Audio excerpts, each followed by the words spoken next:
you go.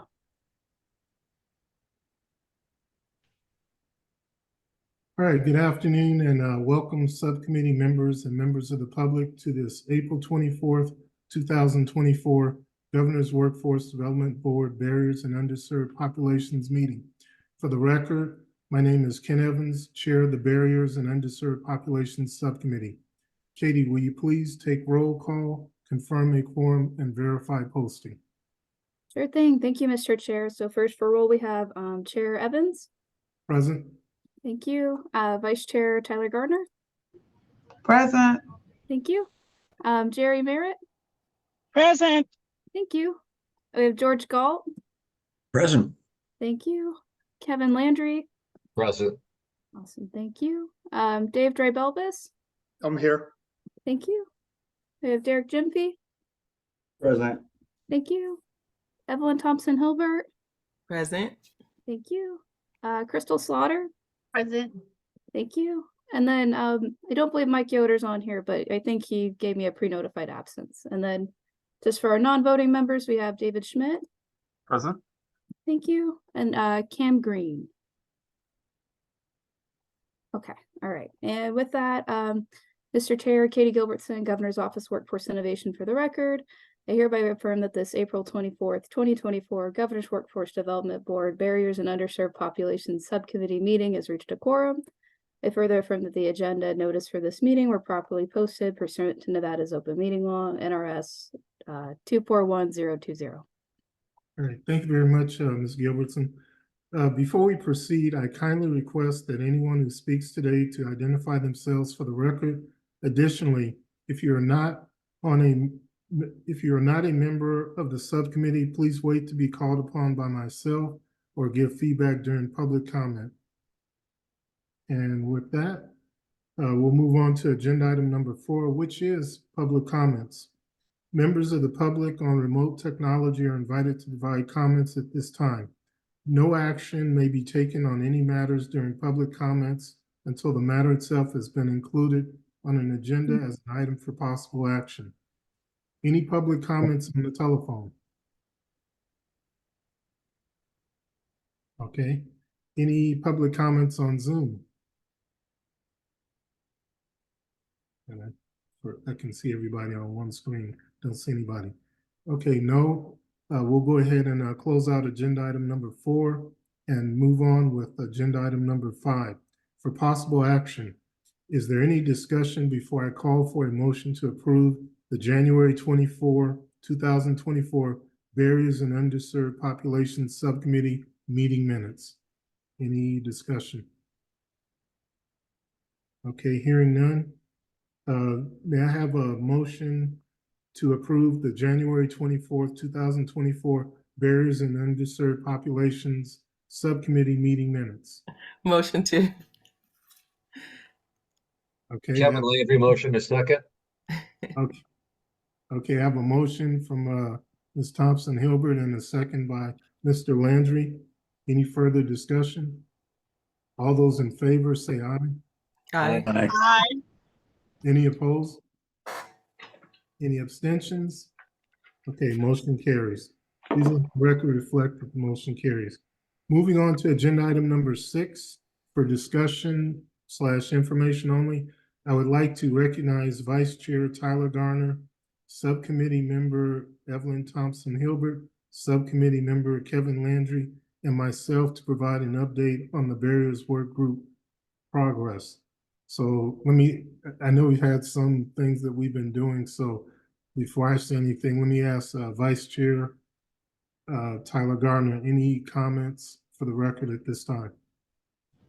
I just want to say I'm appreciative of the laser-like focus to ensure that we actually have movement around employment challenges for the highest or greatest needs in each community. And so ecstatic about how the work is progressing, and thankful for your vision and leadership, Chair. All right. Thank you very much. Okay, Ms. Thompson Hilbert, any input at this time? Yes, believe it or not, I'll be brave. And I love what Dr. Tyler Garner said. laser focused. With that, I echo what Dr. Tyler Garner said. I also invited, after the presentations today, I had 2 points. One, I always bring up, everybody knows, and my goal still remains to get feedback from the community members or those that we're serving so that we have a full, well-rounded, whatever we end up with, task force, et cetera. Everybody knows what I mean by that. And then the second thing is, what I hope we can accomplish today, I really look forward to these presentations, and bearing in mind after each presentation, how can we collaborate for some action items where we leave here today, whether it's sharing resources, ideas, innovations, et cetera. So that's my contribution, and I look forward to where we're going to go today. Excellent. Thank you very much, Ms. Thompson-Hilbert. Last, certainly not least, Mr. Landry, any inputs at this time? At the risk of repeating everybody, I echo their comments. I've been excited in the North in that we have this Good Jobs Challenge grant, which focus is predominantly on underserved communities in the North. So it's fun to see something in hand that can actually make a difference immediately. Excellent, excellent. And I definitely want to repeat what my colleagues have said. What I'll offer is an ongoing invitation. If you either directly or indirectly know of community groups, grassroots organizations, frontline organizations that are working with the segments of our population that serve underserved portions of the population, please let us know so that we can follow up with them and get the necessary feedback, perhaps even create space for them at future meetings so that we can move forward in a deliberate, focused manner. So thank you all very much. With that, we'll move on to agenda item number 7 for discussion/information only. I would like to recognize Senior Policy Manager for Opportunity at Work, Henry Bartholomew, to present information on their organization and data on STARS, and we'll ask to have that identified. It's in the presentation, which are individuals who are skilled through alternative routes. So with that, Mr. Bartholomew, you may proceed. Thank you, Chair, and nice to meet you all. My name is Henry Bartholomew. I'm a Senior Policy Manager at Opportunity at Work. I'm going to share my screen here in a minute. Just up. Really appreciate the opportunity to present today. You got thumbs up. You guys are seeing this. I'll go to slideshow mode in a second. Okay, cool. So as I mentioned, okay, there we go. Loading. I work at Opportunity at Work. It's a national organization, national nonprofit organization. Our focus is on moving the economy to more of a skills-based economy. Bachelor's degrees are a great way of building skills, but as you all know, as a subcommittee working with underserved populations, it's not the only way to build skills and succeed. But currently, the economy, in a lot of ways, is stacked against people who don't have a four-year degree. And so the goal of Opportunity at Work is to recognize the skills that STARS are building, and those are individuals who are skilled through alternative routes. That could be an associate's degree, it could be work experience, it could be a job training program, it could be an apprenticeship, anything that is not a bachelor's degree. So that's what STARS stands for. I just want to make that clear at the outset. And then this presentation, I'll go through a few kind of key data points, both on a national level and then on a Nevada level, and then talk a little bit about what Opportunity at Work is doing to try to advance STARS in the public sector. But please, if you have questions, I want to save some time at the end and try to answer as many of them as possible. Yeah, so I probably won't be able to see everything as I'm sharing my screen, but just make sure you note the question and I'll save time at the end to make sure I answer them. So super excited to be presenting to y'all, really interested in seeing ways we might be able to advance STARS in Nevada. And I think that's a lot of the work that you all are already doing, and congrats on the Good Jobs Challenge grant as well. Looking at STARS at a national level, there's over 70 million STARS in the US economy. So that's over 50% of the active labor force. It's a huge population. It's like, over half of the active labor force are contributing in some way. But in a lot of cases, STARS are prevented from going through the same wage growth that bachelor's degree earners have. Go to the next slide here. You can look at it in Nevada, there's over 800,000 stars in Nevada. So over 50% of the labor force in Nevada are stars. I mentioned that, that could be an associate's degree at a community college. Maybe they've completed an apprenticeship program, or maybe they built skills through their work experience. So it's a tremendous opportunity, lots of skilled workers in Nevada. In Nevada, Black workers tend to be more likely to be stars, although if you look at the data points, it's fairly balanced across different racial demographics. But just a point to note there. This stat always is disappointing to share. Honestly, it takes 30 years for a star to catch up to a bachelor's degree holder for day one wages. So, I mean, from an economic opportunity perspective, that it needs to be, maybe it's not going to be exactly equal, but the growth trajectory should look more similar, even if it starts a little bit lower. And in reality, there's a lot of wage stagnation that happens. And so part of moving towards a more skills-based or skills-first economy is making sure that stars, even if they're not necessarily going to a bachelor's degree to build skills, are seeing that consistent wage gain over time, similar to what bachelor's degree earners have. And if you look at those, from age 25 to 40, there's really consistent gain for bachelor's degree earners, but for stars, it's only like a few dollars per hour over that entire, 20-year period. So it's really important that we find ways to value the skills that people are building in the workforce, even if it's not through a bachelor's degree. And that is not to say that we are anti-degree by any means. We know that bachelor's degrees are a great way to build skills, but they're not for everybody. And it's definitely an expensive way to build skills as well. So we want to make sure that there are alternative routes for people to build skills that they can feel confident they can build their earning potential over the course of their career. Just so I can see it myself. So stars in Nevada make significantly less than workers with a bachelor's degree. In Nevada, that breaks down, if you see the bolded text there, stars in Nevada earn roughly 70 cents to every dollar earned by a worker with a degree. So it's a significant difference in earning power. And if you look to the right, I mean, just looking across all races, it's about an $8 an hour difference, which is significant over time.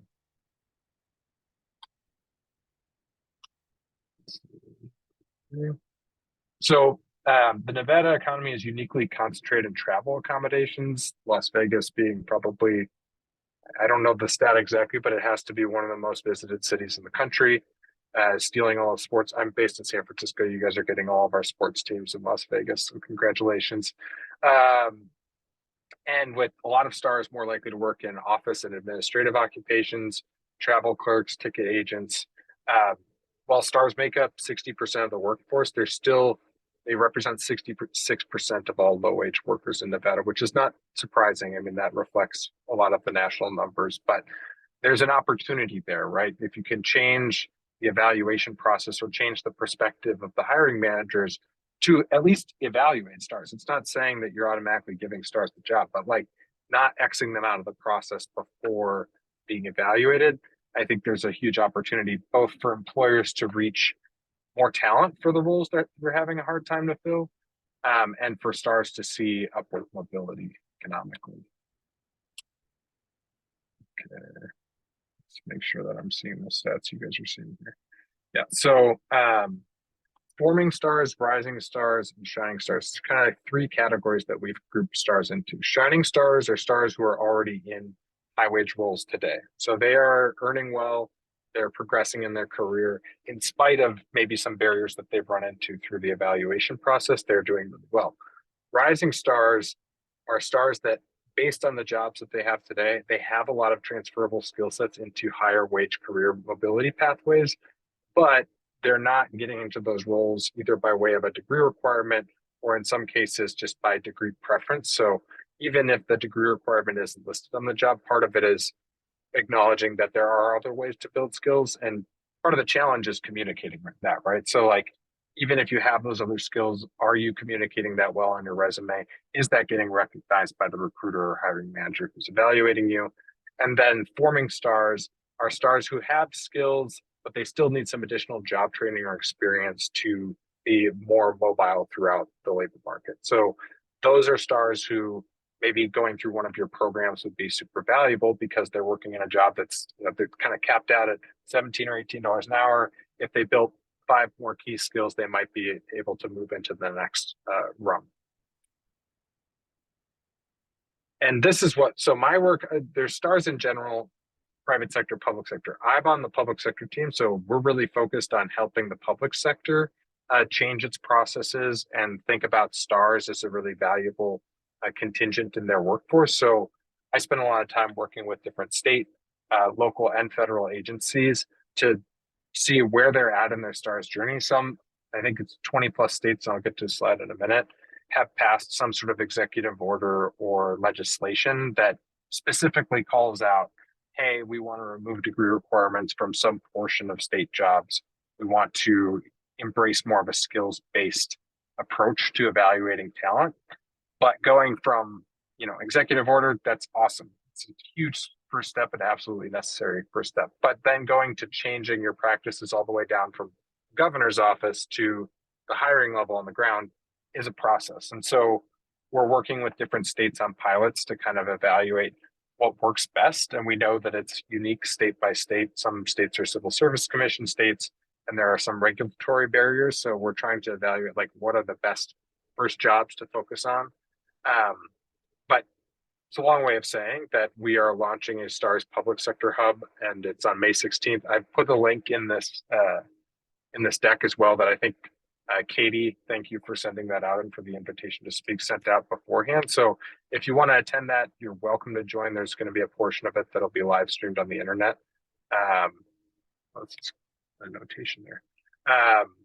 So yeah, I'll get to that slide in a minute, but just wanted to note that in the public sector, I think my perspective would be that we've found a lot of willingness to change, but the challenge is working through all of those regulatory barriers. So state and local government employees hold bachelor's degrees at a higher rate than federal and private sector employees.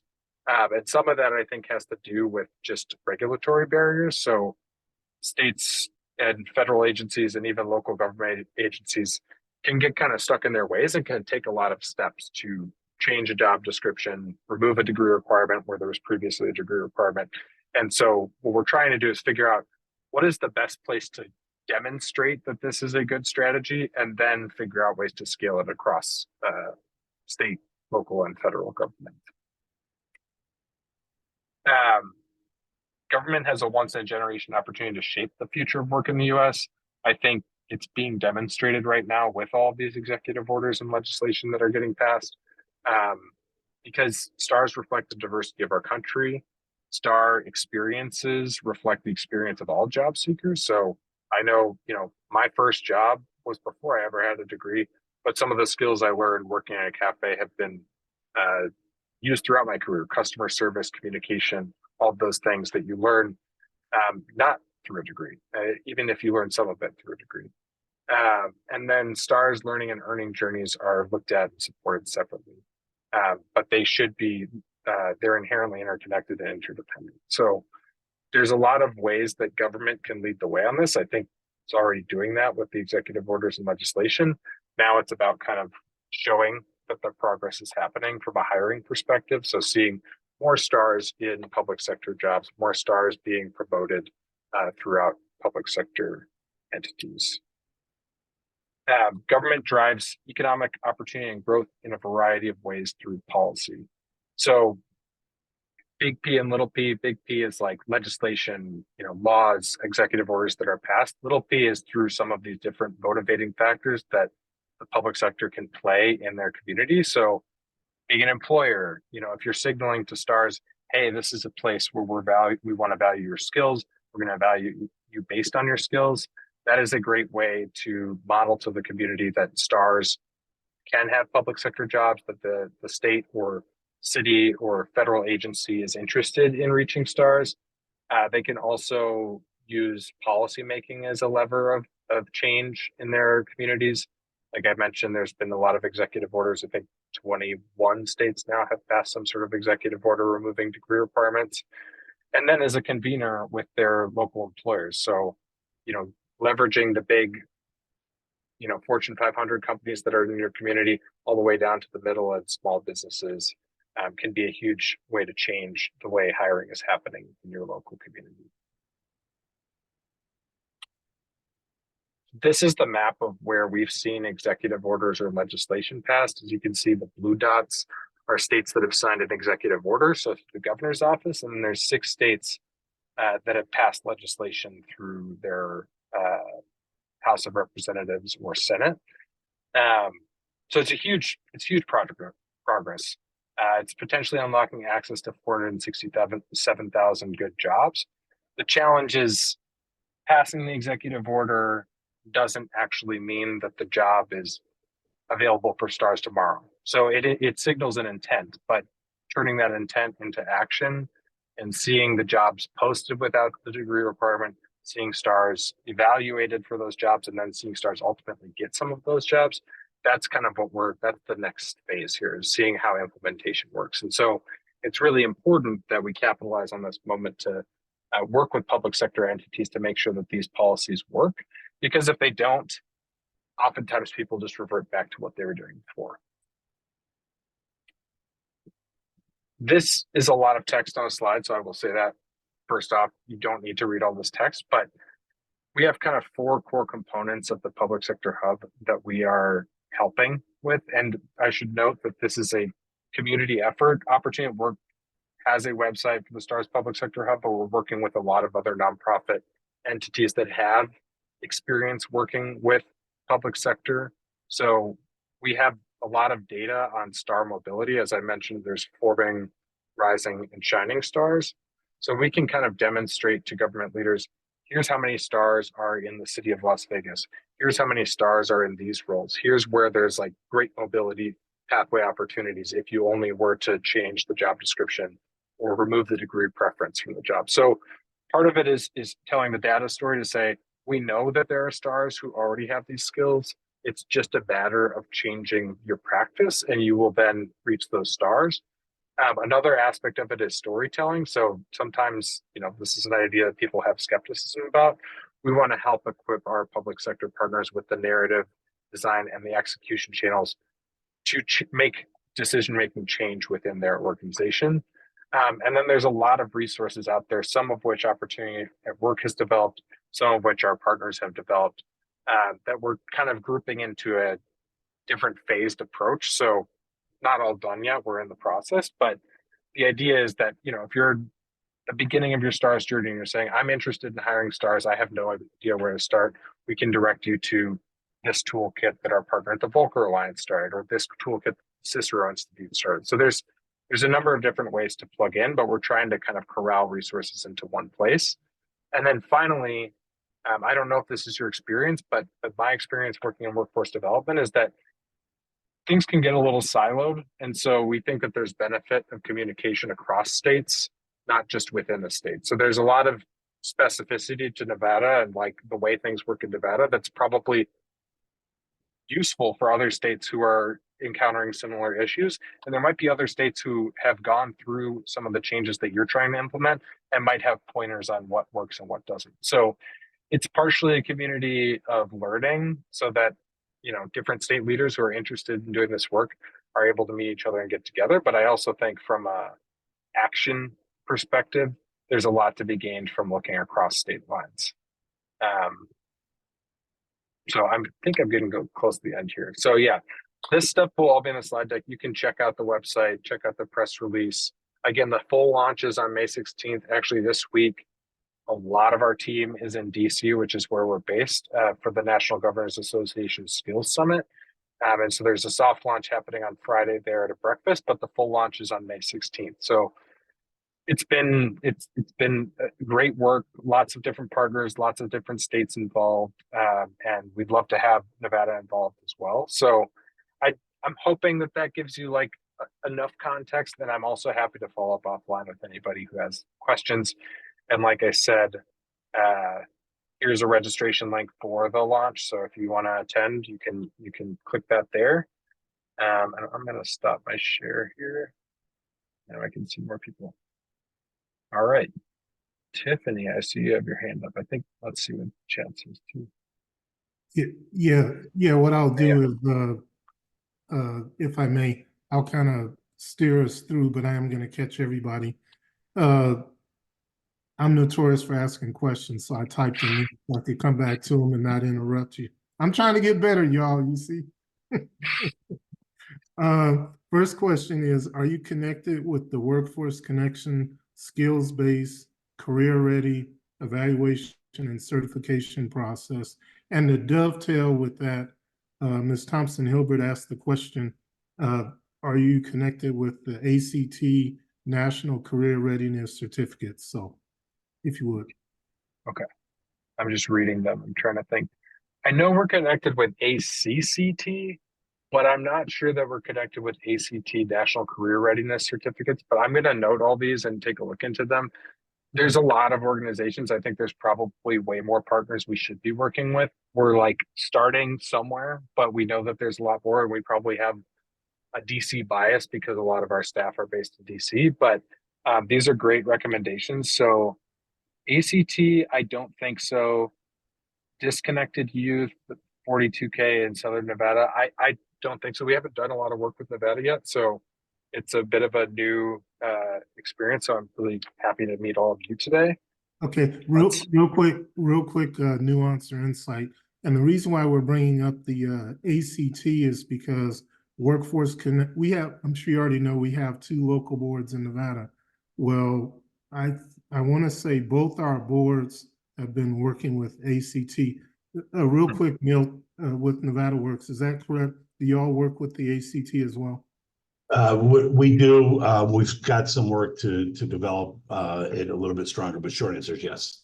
Okay, cool. So what I'm getting at there is, as you said, if we're not careful, we create silos. Definitely Yes. don't want to do that out the gate. So if you check with Workforce Connections, they can at least let you know what they've been doing. They've made some huge efforts, some of it during and before COVID even, in that arena. And before you go to the disconnected youth as well as David Smith, I saw your question. Evelyn, go ahead. I think you had a follow-up. And I I did saw have you a see Dr. follow-up Brown. in that there was pre then during COVID and we dropped off, and I think there's some people on the call, and I just want to quickly clarify. I forgot for Henry. Yes, I was looking for you. ACT has, it's little known, but ACT, who is SAT's competitor for college boards, little known fact is that they have a treasure trove of research for career readiness, and the name has changed for those certifications over the years. Here in Nevada, we had a massive collaboration with employers, agencies. It was huge, and I don't know if anybody from Workforce Connections is here, but I was on that initiative. So I just wanted to share quickly that is really about stackable credentials, which I was going to bring up. But the last thing about the ACT, and trust me, I'm not their sales rep, but they had such a comprehensive certifying process that we could exploit with 4 credentials. I know that the state of Nevada and some other states have also approved, for lack of a better word, which they were coming at silver, gold, platinum, and bronze.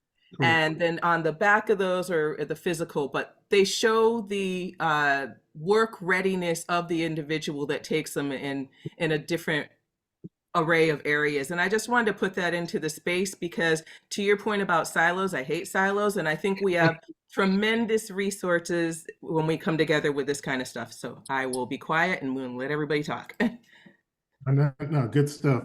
Good stuff. So let's move to Dr. Tyler.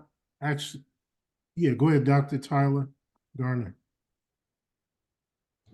I'm going to follow your leadership and try to narrow the number of questions that I asked. I put them in the chat, and my primary 4 are, do you have any data on how STAR status is impacting retention? You talked about the wage gap and the duration for the catch up, that 30-year period. Do you have any data on its impact to retention? 2, how are folks like maybe leveraging upskilling, employer-sponsored apprenticeships and internships to improve their outcomes? 3, how can I engage with you to get the city of Las Vegas engaged in the discussion, particularly if there's an opportunity to leverage internships or some kind of employer-sponsored apprenticeship to get more folks into public service. And then 4, is anyone leveraging or providing training on how STARS might talk about their transferable skills to aid them in improving their employment outcomes? Wow, these are great questions. I'm going to go through the ones in the chat so that I make sure I answer them all. So retention impact for STAR status, I think we have seen, so in the public sector specifically, the state of Maryland was like the first to pass an executive order to remove degree requirements. And we've seen an improvement in job postings and STAR applications. I think we're probably still a little too soon to understand how has that impacted retention on a longer term scale. So that data is being measured, but it's not all public yet as far as within the public sector. So it's a great question. I also should mention we have a tool called stellarsight.org, which is a great way to look at Las Vegas, for example, or Nevada as a state, and be able to look at the percentage of stars in a given census tract. So it's not exactly the same question you're asking, but as far as like diving a bit deeper on data and looking at transferable skill sets across different career pathways, that's what Stellarsight is meant to do. So it's useful both for public sector and for private sector employers who are saying, okay, you say stars have skills for these roles. Could you prove it out of the data? And so that's what Stellarsight will do. And I'll drop a link for that in the chat. So that hopefully is helpful on the data piece. Upskilling employer-sponsored apprenticeships and internships. So we published a report maybe a year or two ago on the importance of apprenticeships and like showing the wage gains. And we've seen a lot of progress in the tech sector. Obviously, construction is like the basis for why we have apprenticeships in general. So construction is like the grade A apprenticeship. They are probably some of the more inclusive employers out there because the whole industry has been based off of apprenticeships. But that hasn't been the case in tech until more recently, where we've seen more of a dependence on either boot camp training or apprenticeship training. We've seen a lot of that in the Bay Area, and I don't know as much about Nevada's workforce, but I assume that there's been a little bit more uptake there. So I would say we are big time promoters of apprenticeships. The challenge is always like getting an apprenticeship set up with an employer. Sometimes there's a hesitancy from them around registering with the Department of Labor or with the state Department of Labor. So that's the challenge there. But we think that, yeah, apprenticeships are a huge opportunity, internships as well, as long as they're paid. And then how do we partner with the city of Las Vegas? I'd love to connect with you further about that. Like, what area, is there a specific area that the city of Las Vegas would like to test, hiring stars or changing job descriptions, or maybe you already have jobs that are accessible to stars, but you're not seeing a lot of stars apply? Those sorts of questions we'd love to talk about, whether it's Opportunity at Work or another partner that you all are familiar with. So I know I'm probably answering this in a long way. Transferable skills narrative. So we have a number of stars that like work directly with Opportunity at Work and are huge spokespeople for skills-based hiring.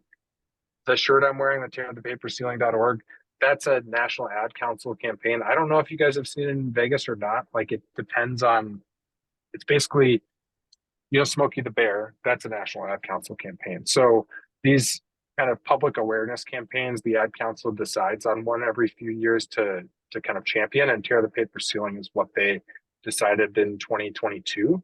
So we've seen a lot of progress in people understanding the idea of like a paper ceiling being a barrier to entry.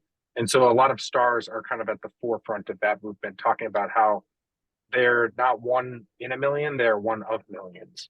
So it's partially a perspective shift to help people understand that actually, like, we all probably know stars in our family or our friend group who we know deserve to be earning more money, or maybe they've made it through it and they're doing well, but we would love to see a system that recognizes them better. Hopefully that answers your questions. I know those aren't all whole answers, but I'm trying to. No, that's a very, very, very good start. And in some cases, I already see some opportunities for collaboration, to the point that Ms. Thompson-Hilbert brought up. One of the questions was, and this is from David Smith, Actually, I'll let him go ahead and hop on, and in case he has some nuances, go ahead with your question. Yeah, and I don't want to spend too long doing a deep dive into methodology, but that's sort of my bent. And I was just curious if on the website maybe you had some data from the post-COVID periods. I know that affected the casino industry in particular in Las Vegas a lot, and so 2019 to 2022. I'm curious what the current numbers are there. And then I guess my second half of that would also be, do you have details on the methodology itself, like what you're pulling out of the ONET, or like if we wanted to recreate some of this analysis for our own labor market, do you have a guide for that? It's a great question. So I believe the numbers on Stellar site are updated to like probably last quarter. So they should show some updated numbers. I just linked Stellar site in the chat too. I would recommend taking a look there. There's also a page on Stellar site that describes the methodology of like how this works. Like Lightcast is a big source of job posting data. I know we pull all the occupation types from ONET. And there's probably some more unique product questions that I can't answer sufficiently. So I'm gonna not dive too deep there, but I know that the data should be up to date to like the last quarter. And then the question on like, how would a state like Nevada or a state like California, you know, whatever the state may be, use some of this data to be able to tell the story of their state, you know, be able to champion stars in their state.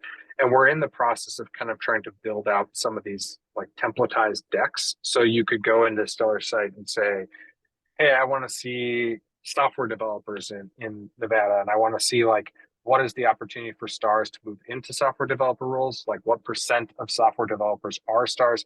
So those are things we're trying to figure out how to build into the product, so that if you're a state, instead of having to talk to me or another opportunity at work employee and like get the deep dive, you could just do it, and the tool is there for you to use. So this is a free tool as well, so I encourage you to go ahead and check it out. Also happy to provide a demo on that product at a separate time as well.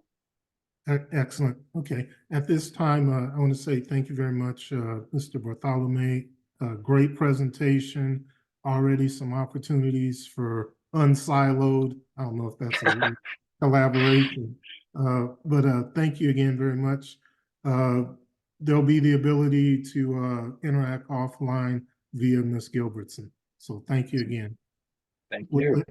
With that, we're going to close out agenda item number 7 and move on to agenda item number 8 for discussion information only. I would like to recognize Family Services Specialist 2, Employer Relations Specialist from the Nevada Department of Health and Human Services, Division of Welfare and Support Services, Armando Levy, to present on the DWSS Workforce Development Unit, and as well as Project 354. And please let me know if I didn't say your last name correctly. I'm really big on names.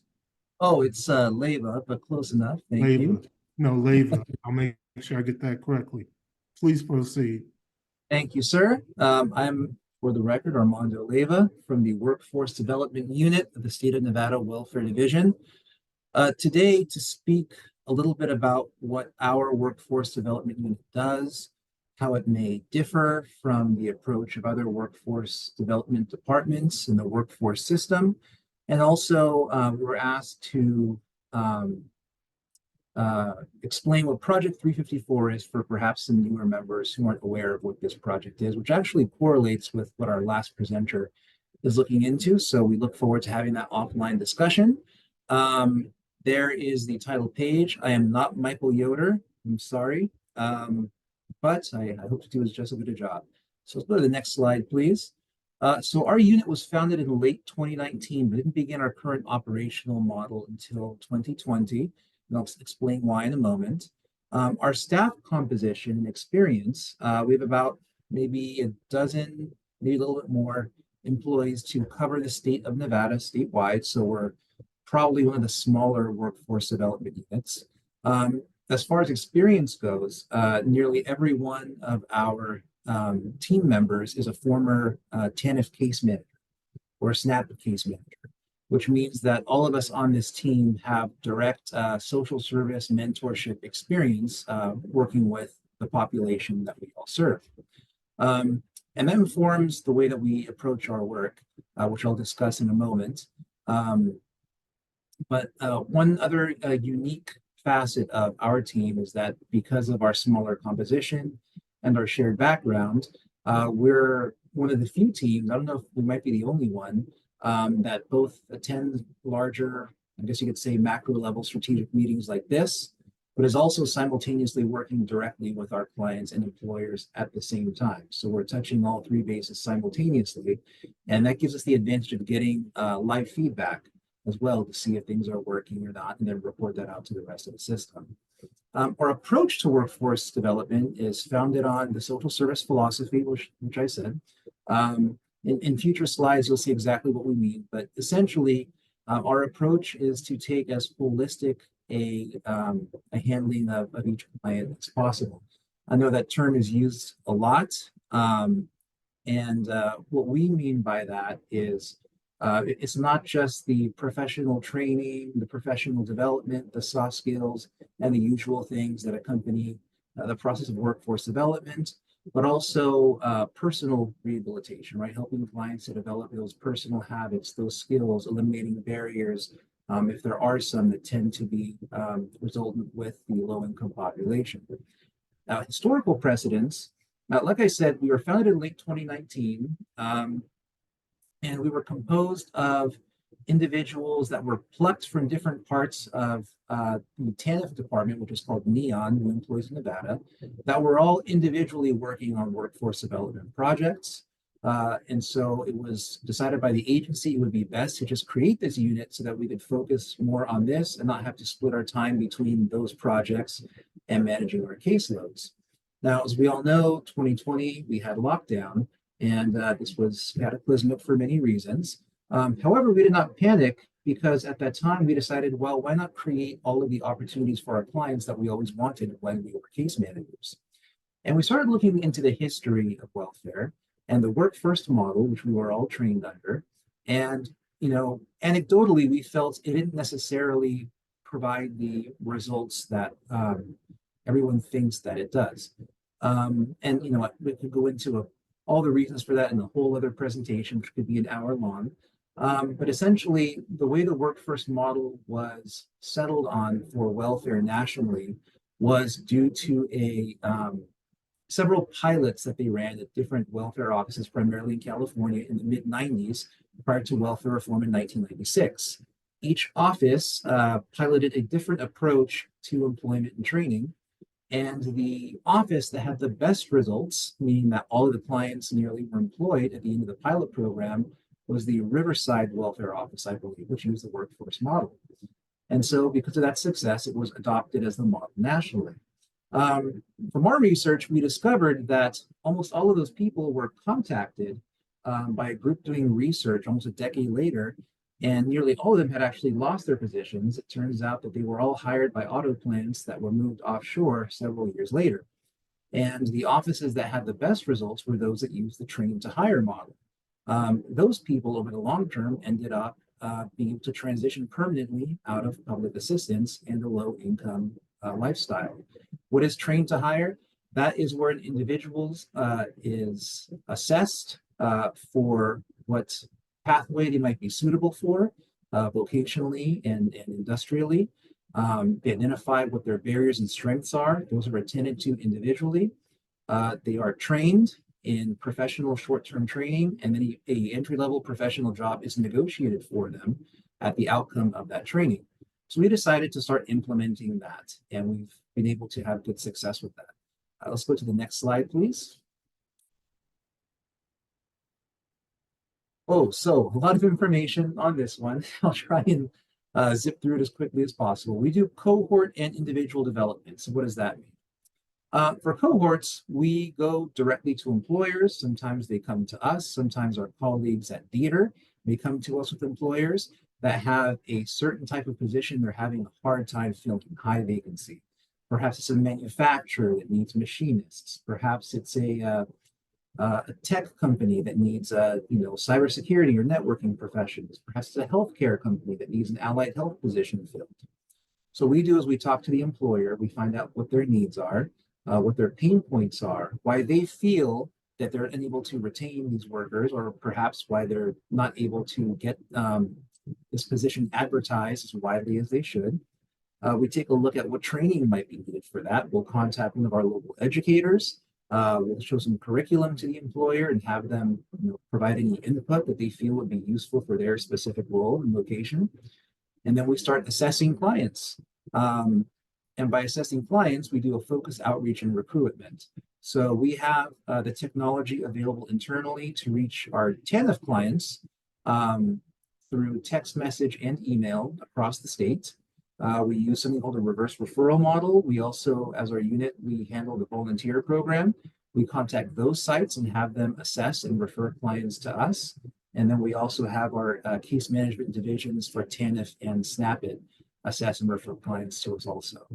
And in doing so, then we are able to put these people through training, through vocational training, which we're able to subsidize through a mixture of TANF, SNAP-IT dollars, WIOA, governor's office funding, private funding, whatever is available. Provide that live case management while they're in training. And so that way we can eliminate any barriers that might pop up that would prevent them from going through the experience successfully. Perhaps it's minor things like childcare, transportation, more serious things such as mental health issues, housing insecurity, domestic violence. All of those are taken care of in the moment so that this person is able to pass this training successfully. Now, for individual development, it's pretty much the same thing, except those are individual referrals that we get from our agency or from outside ones for clients that are looking for training and referral into job positions. So when we say we target underserved demographics and at-risk populations, so primarily we work with low-income families, right, working class families. But even beyond that, there are certain niche demographics, I suppose you could say, that we specialize in. So those could be individuals in recovery, it could be combat veterans, it could be refugees and asylees. It could be those individuals who are justice involved that have a criminal background. So all of those different groups of people are ones that we have experience. And then we try to partner also with other organizations that have experience working with those populations, or at the very least provide some training so that they know what to expect. How does the screening and assessment work? Well, we take a look at what their barriers are. Perhaps some, like I said, are minor, right? I don't have access to childcare. We can subsidize that. Perhaps they're more significant. Perhaps the person is in an environment that does not lend itself to a successful outcome, perhaps due to domestic violence or some other instabilities in the household. So we can take care of those. We also take a look at what their academic background is. Perhaps they need high school equivalency first to qualify for the job. Perhaps their English speaking fluency needs to be improved some before we are able to get them to that level. Perhaps they need ACT work keys. The employer would like to know, found with manufacturing specifically, there's a good correlation with work keys to see if their cognitive skills align with what the role would entail. And we also look at their soft skills and life skills, and then we perform assessments and training to help improve those. That could be anything from their behavior in the workplace, their ability to budget and finance in their personal life, to organize their day, and so on. Right now, we are working on two projects. One is to hopefully launch with some of our partners what's called vocational ESL. This is a type of ESL where an individual learns vocational training, and also at the same time, they are learning English terminology that is relevant to what they're training in, and where it's been used in other locations, they seem to have good success. So we want to pilot that here for our immigrant population. For the soft skills, life skills training, we're partnering right now. We're working on a pilot with UNLV to develop a training program that we're going to introduce to some of our cohorts. And then if that is successful, we're going to see if our partners would like to participate in that as well. Career exploration, many websites, personality assessment tools that let us know which temperament someone might have that would lend itself more to certain industries. So next slide, please. Thank you. Okay, well, I guess I mentioned all of these. For the non-degree credentialing path, we provide that mentoring support, real-time burial removal, anything that's required on top of, you know, let us say the social service, case management, and the educational experience, we can also take care of. Perhaps there's licensure fees, perhaps they need a laptop or internet access, special tools. We can provide all of those to ensure a graduation outcome. For job placement, we match the candidate with known opportunities. We don't launch a cohort specifically until we have employer buy-in. And with that, we work together with our other partners in the workforce system, in the business hub and the theater business outreach teams as well, to be able to speak to those employers and engage interest and get commitments to interview and hire these clients. Utilize employee Indeed for placement. Okay. Next slide, please. Before they're presented to the employer, we do some soft skills tune-up. We practice interviews. We polish their resumes and their cover letter, interviewing techniques, mock interviews, their behavior, their first few weeks in the workplace, if they're coming from a type of industry that, you know, perhaps is very different from the one that they're entering into. And then we also provide job retention services and wraparound services for up to 1 year. Next slide, please. So this is a list of some of the supportive services that I mentioned. The one I want to focus on, though, is in the middle of the slide, job placement. I saw someone had a question about that. So how does all that work? Yes, we negotiate with the rest of the workforce system, our partners, Indeed, and other agencies together. So it's a unified front. And for that, we negotiate higher wages for the employee, or for the candidates, excuse me. And we're able to stack together our incentives as well. Those could be on-the-job training, partial wage reimbursements. It could be negotiating a WEX paid internship experience. So, you know, whatever it is that the employer needs, we work with our partners to see if we can supply that. Next slide, please. Okay, so Project 354. So this was something else that we were asked to present on because not a lot of people know about this. So Project 354, as the slide shows, came about in the 2017 legislative session, AB 354, it's officially known as, and it was designed to reduce disproportionately higher unemployment rates in underserved zip codes. And those are the zip codes right there. So 890, 30, 31, 106, 32, 81, 101, 107, and 108. And the way this started was there was a coalition of workforce development stakeholders in the system. You can see the whole list right there, the usual faces, to try and figure out how we could not only provide services and pathways to individuals in those zip codes, but also get engagement from those zip codes as well, because that was part of the barrier as well, was that on the reverse side, the engagement was not coming through. So let's go to the next slide. So in the beginning of the project, it was a lot of traditional workforce development activities, your job fairs, your resource fairs, your surveys, to try and gauge what the engagement would be. And there was some engagement. We did receive some members of the community that would attend these different events, but it wasn't to the level of saturation that we'd like. So one thing we started doing was whenever we launched a cohort of any kind, we initially began targeting the first phase to target those zip codes that are in the highest need and to try and recruit from those zip codes specifically. We've been able to have some success, not as much as we would like. We have some ideas for what our next steps might be, but we have gotten more feedback by doing that direct outreach. Some things that we'd like to do next is perhaps go into the neighborhoods themselves. We've had some luck, for example, with our reverse referral partners who refer candidates to us who may be volunteering there from our program.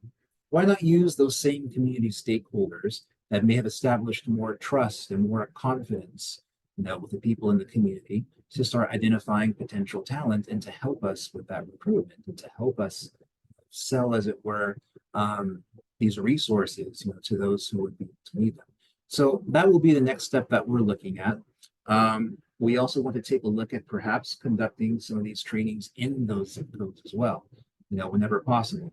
That can be tricky, of course, because if they require specific training equipment, a lot of times, if it's, for example, your manufacturing equipment is only going to be available at a campus that has the power and the structure to handle that.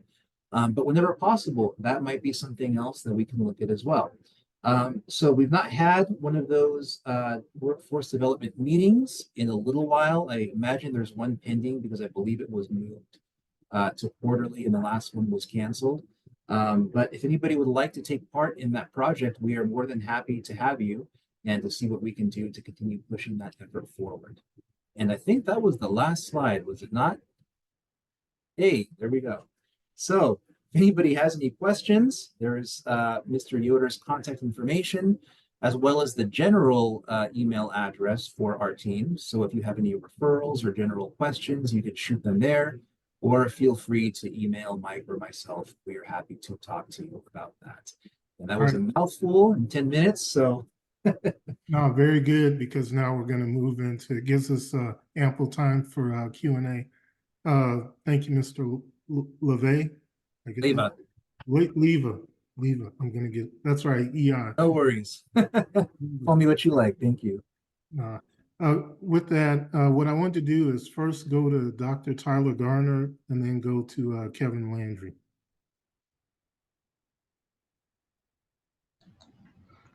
Chair, I believe he addressed the questions I have, which were, do they negotiate wages as a part of that cohort model? And then to what extent do they consider employer need and match as a part of their workforce development model? Since they said it was emphasized in kind of a social service, it was grounded in a social services model. I believe he may have answered both those questions. Okay. Thank you. That'll work, unless you have any additional amplification you want to make, Armando. Yes, so I think I did address those, but happy to expound further if you have any other more detailed questions. I suppose when I say that, well, when my whole team says that we come from the social service model, what that means to us is an emphasis on urgency and delivering material support to our clients and job seekers in need quickly, but also not sacrificing quality as well. If we have a very limited window of time through which we can provide these services before we lose the confidence. A lot of clients express to us, and this is why we move as quickly and as directly as we try to whenever possible. Is because a lot of people told us, I can't sit around for 2 months waiting for a committee to make up its mind, or I can't sit around for 3 months before an employer decides X, Y, or Z, or someone's developing a curriculum. I'm just going to go work at Target, I guess, because that's the job that's available and I'll just have to figure it out.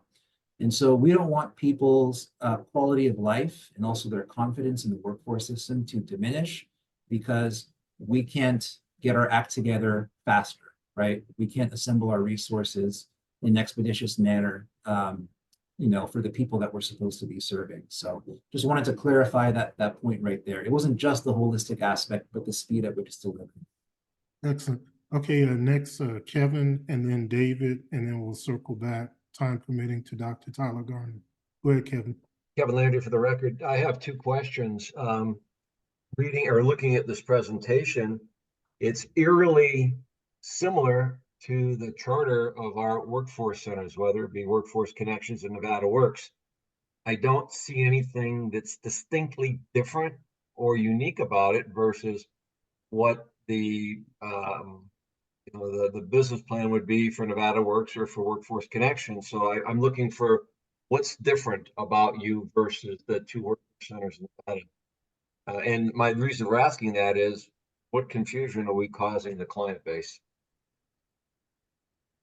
That's a very good question. I suppose on paper, we all look the same, right? As far as how we describe our resources and our activities and the way that we offer them. I think what we found was, and perhaps unintentionally, it had become very passive, where we were expecting people to come into the welfare office or to come into the one-stops, the career hubs, or the other nonprofits, right, that offer these services. The difference would be that I suppose what I was referring to earlier, the urgency is that we try and go out and find these people as quickly as possible. Whether it's through direct outreach, going physically to the locations where, people might go to for help, whether through it's the electronic outreach that we do, or having people that are assessing, these clients, refer them to us immediately. I suppose that would be the difference. Okay, I think that's debatable. My second question is, and you may not have this answer, but if we could get back, when someone walks into your office, an individual, whether you proactively farm them or whether they just walk in on their own, what is your average time period from that first interaction to when they get put into a training, whether it be an individual program or a cohort? Do you have that information? I don't have it on hand, so this is going to be just an anecdotal opinion. Let's say everything is good to go with the individual. They've been referred over, let's say, by our TANF department, for the sake of example. Their child care has been taken care of, their transportation has been taken care of, all the supportive services are there. I'd say it's sometimes as little as a month and a half, we can get them set up for funding and then into their training program. I've seen it happen in less time as well. It depends on what the barriers are. Again, with a lot of our population, they're low income, so there's other things that we need to mitigate first. It may take a little bit longer. We also partner with the other agencies who manage WIOA.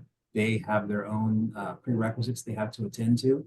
That may add a little bit of time, but we work very closely with them to try and shorten that as much as possible.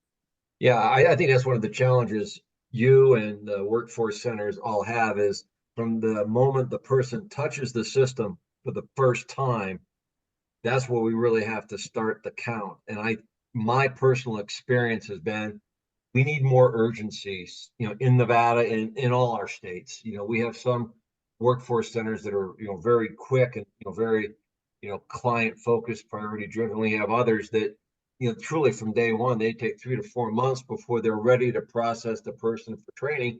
That amount of time, benefits have dried up. They've dropped off the calendar. They're gone. So we're not fulfilling and that person's back at Target as an example, as you described.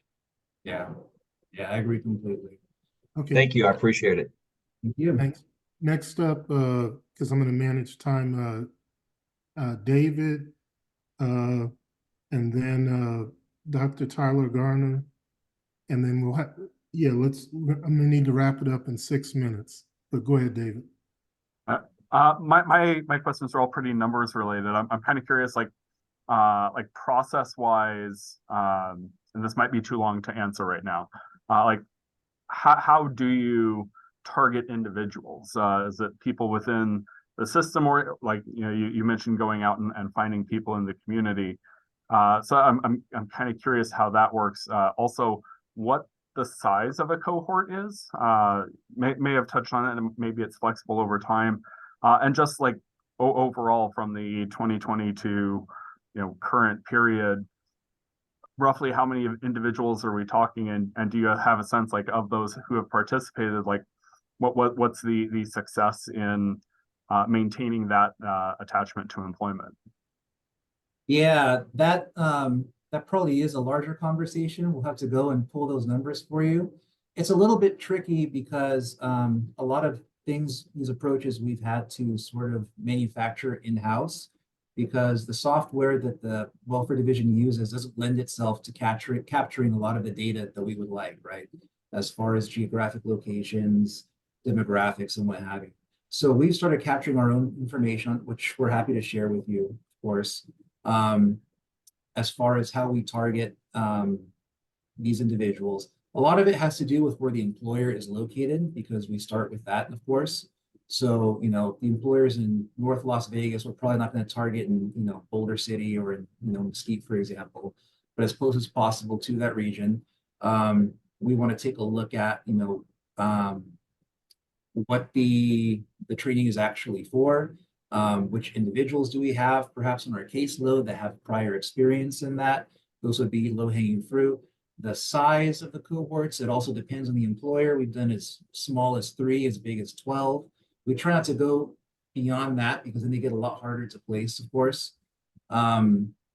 As for outcome data, I'll have to get that to you. I want to say, I don't have the latest numbers, but I'm happy to pull that together for the group, and then we can forward that later on if needed. And very quickly, what I'll hop in and suggest is that part of the good thing about putting your questions in the chat is that it'll be captured along with the recording. And then what I'll also say for the record, this is Ken Evans, Vice Chair. If you provide information after the fact and cycle it through Ms. Gilbertson, that permits us to either include it with the minutes, or if it's more time sensitive, send it out in a coordinated manner. So it's all good. Dr. Tyler Garner. I'll be brief. I just wanted to follow up on the dialogue between Kevin and Armando, particularly about SNAP ENT. I thought SNAP ENT was one of the 17 mandated partners. So that part of the process is that we're routinely referring folks as appropriate to braid services. And so instead of it being, it doesn't have to be duplicative, it really should be complementary. Even if it's just we're going to take half of the training money out of SNAP ENT and the other half out of WEO or Wagner Pies or some of those things. Are we not talking about, Armando, are you not presenting on SNAP ENT, or is this another initiative or program? I'm sorry for my confusion. No, they're correlated, definitely. SNAP ENT, I think, would come under our purview. It just hasn't been used as gainfully because a lot of those agreements were only very recently set up with the educators. And it is a goal of ours this year, in fact, to increase the SNAP ENT engagement as much as possible. And you're right, the duplication of services, right, is something that we want to eliminate. We don't want individuals to have to do the same thing 3 or 4 times, right? Just because an agency is requiring it. Let's do it once. And then once we've verified the information that we need, just share it with all the partners so we can remove, right, those blocks of time that would prevent someone from getting into their training and employment in a timely fashion. It's gotten a lot better for sure. We've streamlined things quite a bit with the workforce system partners. There's still more work that needs to be done. Some of those are in terms of technology. Each agency, unfortunately, has their own software programs that don't talk to each other. And a lot of it is like printing stuff out and writing it into an Excel spreadsheet and then sending it to somebody else. So that's a big problem right there. Some of them are geographic. Some regions that we'd like to serve more gainfully don't have a large workforce system presence where we could have all those agencies present. So there are things that it's beyond our limitation. They're higher level decisions, I suppose you could say. But with what we're able to work with at this time, we're trying to expedite those things without also losing quality of service as well. And that's a good segue for me to not only close out the session, but to share with everyone here. One of our initiatives for the full board is the strategic plan that is currently under review. A couple of things of note. One of them is the braiding, the collaboration, avoiding silos that Dr. Tyler Garner talked about. That is one of the strategic plan objectives. And then the other thing that's being touched on is the improvement of technology. In fact, one of our committee members, Derek Jemfe, that's an area of expertise for him, as well as Ryan Woodward, I think it is. So the bottom line is, I'm glad you brought it up, and I just wanted to chime in and say, take a look at the strategic plan that is currently out for review, as well as just reassure everyone on this subcommittee that, yes, we want to work on those things, because at the end of the day, to the point that Mr. Landry brought up, we want the client to come in and get a efficient, effective, and timely experience with our system. So with that, I'm going to close out. Thank you, first of all, LeVay. Thank you very much for your presentation. Did I get that correct? Don't worry about it. It's all good. Okay, I'll get better. No problem. With that, I'm going to close out agenda item number 8. and move on to agenda item number 9 for discussion information only. I would like to recognize the CEO of Nevada Works, Milt Stewart, to present an update on the Good Jobs Northern Nevada grant. Mr. Stewart. Yeah, thank you. Good afternoon, Milt Stewart for the record. A lot of what I'm going to have in my presentation sounds very similar to some of the things that Armando had just said. So I'm going to kind of jump around just a little bit, but thank you for the opportunity to be here this afternoon. I'm going to share my screen, and I'm generally not great at this, so bear with me. Share. Yeah. Okay, can anybody not see that, or thumbs up or anything to make sure that I'm good to go? Okay, thank you. So Nevada Works received a grant from the U.S. Department of Commerce, EDA, almost 2 years ago now, and it was ARPA funds that are for workforce development that go through, instead of going through Department of Labor, they went through the Department of Commerce.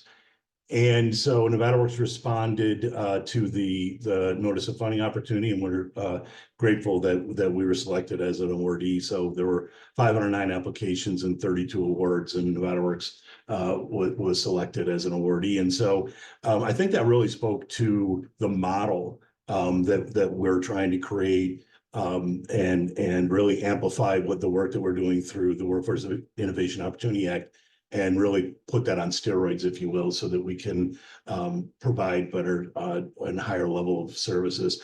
But the overall objective, and so we end up with 14.9 million, we're the system lead. And the goal is to develop regional sector partnerships that inform training, that we then put these individuals through training with employer commitments to hire and or interview. And if we're doing this correctly, we have the right training at the right time for the right people that meets the employer needs, and we can, put them through this system.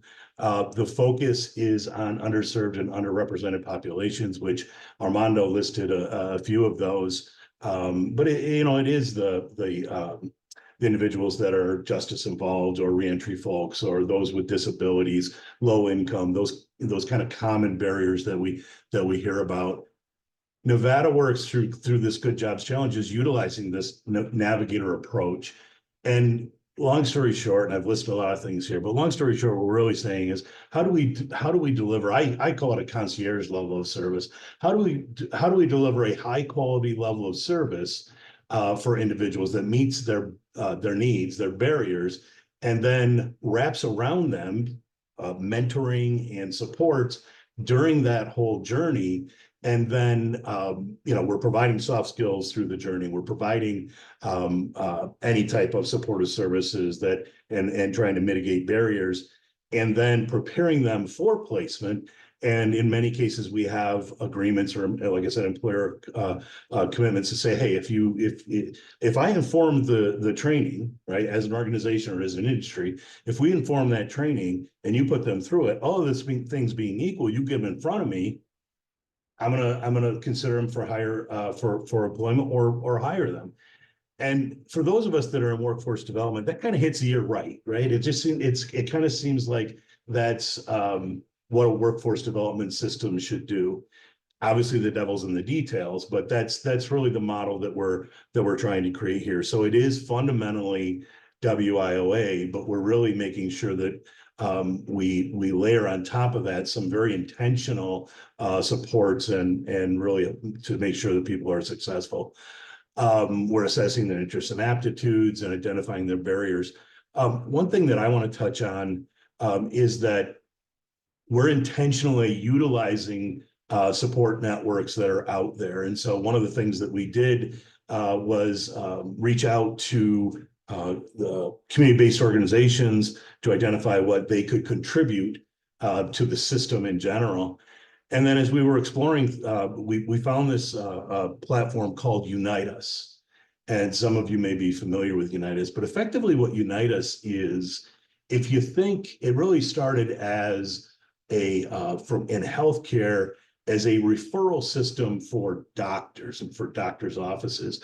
So think, okay, I'm at my primary care physician, and he or she is saying, I need some type of testing done. Well, let's go into this Unita system, put it out there and see who can offer that service in a timely fashion, and then they can respond, and it's all tracked, right? It's not handing somebody a business card or saying to someone, here's a piece of paper, take it to take it across town and good luck. It's really intentional. It's almost like brokering these supportive services. And so there are individuals on each end that are responsible for sending and receiving these referrals. And so we've started to roll out this Unita platform through our Reno employee and V-Hub. The operator staff is starting to use it, so we can use that as a pilot. And then our navigators are starting to use that as well. And our navigator approach is, so Armando had talked about, outreach and being in the communities. That is exactly the model that we've created. So our navigators are what we call regional navigators. They're in these communities, and they are interacting with these individuals at high schools, at job fairs, at the grocery store, wherever it happens to be. I know that some of our navigators are going to events like food drives or handing out food to say, hey, to spread the word as well, really trying to target and find those individuals who may need, those additional supports, or maybe looking to upskill or get themselves into a good job. And so we're doing that now. We're doing that throughout the region. And this is all predicated on leveraging WIOA, the hub models, the workforce system in general. We're not doing this unilaterally. We have multiple partners, both employers and the organizations, state organizations, and workforce organizations in general. And our goal, and what we're doing here, is to braid funding, right? So Nevada Works, let's say we have 5 or 6 different funding streams. For some of them are state, some of them are federal. Ultimately, from a Nevada Works perspective, we'll figure out which bucket we're going to use and or partner with the organization. We just want to make sure that those individuals get served. And, some folks may be eligible for this funding, or they may be eligible for a different funding. We're looking behind the scenes to say, okay, we're going to take care of that. All you need to know, or all we need to know, is you need help. We as a system can offer that help. If Nevada Works is not the entity, the primary entity, we're going to get you into this referral system that will then put you in front of these other organizations so that we can all provide supports. And sometimes it's a handoff, right? Sometimes if somebody walks into a hub or one of our locations, that partner, and so to Dr. Garner, Tiffany Tyler Garner's comment earlier, Snappy and T in of itself is not a mandated partner. TANF is, but conceptually, yes, they're part of the system. And so we should be making those referrals in both directions. With regards to Good Jobs Northern Nevada, we are talking about system change here, particularly in Northern Nevada. For those of you that are in Southern Nevada, you're familiar with Workforce Connections. They're a couple years ahead of us in the evolution process. So some of the things that they're doing down there are a little bit more evolved, but there's a path forward for us here in Northern Nevada. And we're using some of the things that they're doing in Southern Nevada and really amplifying that, and so that we can provide a higher level of service here in Northern Nevada. So currently we have 92 individuals, participants enrolled in Good Jobs.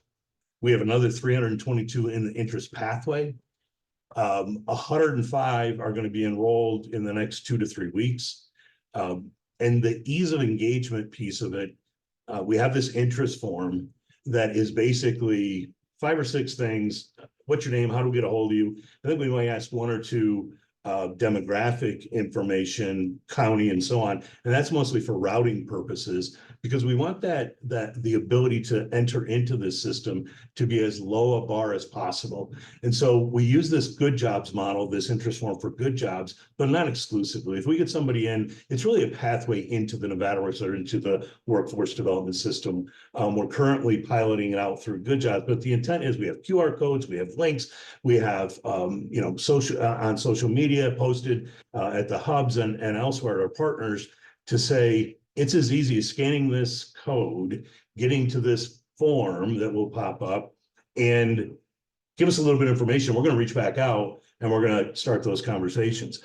And for those that maybe aren't, don't have, you know, a high level of computer literacy, we're intentionally making sure that we're rolling this out through the hubs, but other access and touch points like libraries, like municipal offices. Our model up here is not the same as Southern Nevada. When we talk libraries, we don't have that integrated model like Workforce Connections does in the South. So what we've done is we've talked to almost 50 libraries throughout our region and said, look at, you know, help us get folks into the system, use Nevada Career Explorer, but we also want to be able to sit in your libraries, at least on a rotational basis. So if somebody needs help and they don't have the necessary skills to even navigate, let's figure it out, and then that'll be part of what we provide to them through the system. This is just a list of, you know, the multiple different ways that we conduct outreach. But when we're talking about underserved, we have multiple different categories that we're specifically focusing on with regards to underserved and underrepresented. But tribes is a very intentional focus for us. And so we have a navigator that is a tribal navigator. He is a tribal member. We have 22 tribes here in the Northern Nevada region. And so we've been reaching out to them to meet them where they are, find out where they are in their workforce development system, how that's developed, and then how do we help them? We're not saying, here, we have the plan for you. We're saying, hey, here's what we have available. Does this help you? And we're also saying to them, if you find opportunities, we can be an administrator for a grant of yours. We can support it. What do you need from us as Nevada Works and this system to be able to be successful? Maybe you can apply for grants, but you don't know how to do it. Okay, let's talk about that. We are not looking to control the conversations. We're looking to help amplify their voices and help to support them. Very quickly, we have had engagement throughout the entire region. We went on a 3-week tour, and we ended up speaking with all 22 of the tribes in our area. We were providing them with data that they could then validate so that we could help to, you know, they could help us understand, is what we're seeing correct, and or should we be pivoting based on what it is that you're telling us. One of the things we're very proud of is that through this Good Jobs Northern Nevada and Thurman Roberts, who is our tribal navigator, we've been able to stand up an Indian Workforce Development Council here in Northern Nevada. That's unheard of. We have not done that at all as a state, really. And as Northern Nevada, we've been very successful. And that's a credit really as much to Thurman as it is anything, because we heard the words trust and relationships and so on before. That's what we've established here. It's taken a lot of work, but now we're having different tribes convening to say, okay, as a collective, how can we really lift up our individual tribes and our individual tribal members, both those that live on tribal lands and those that live off, urban Indians and so on. How do we help from that perspective? And we're also leveraging the TARO offices, which are tribal equal rights organizations. And effectively, if there's a federal project that goes through tribal lands, this office helps to ensure that tribal members have a fair shake at the jobs that are being offered. And so what we're doing from the TARO office is saying, okay, historically those have been flag people, or maybe some of the more, you know, entry-level type jobs. How do we have a conversation, and how do we push this forward so that we're providing training that would then allow the tribal members to get those maybe those higher level, those good jobs that we're talking about, and put them on those career pathways. Through Good Jobs, we have very specifically an American Indian Strategic Workforce Development Plan, a 5-year plan that is dovetailed into the Good Jobs overall strategic plan, so that we can, at the same time that we're being mindful of sovereignty, but also how do we help support those organizations? And there's a little bit in the slides on that. We have weekly meetings. We are engaging with the health clinics.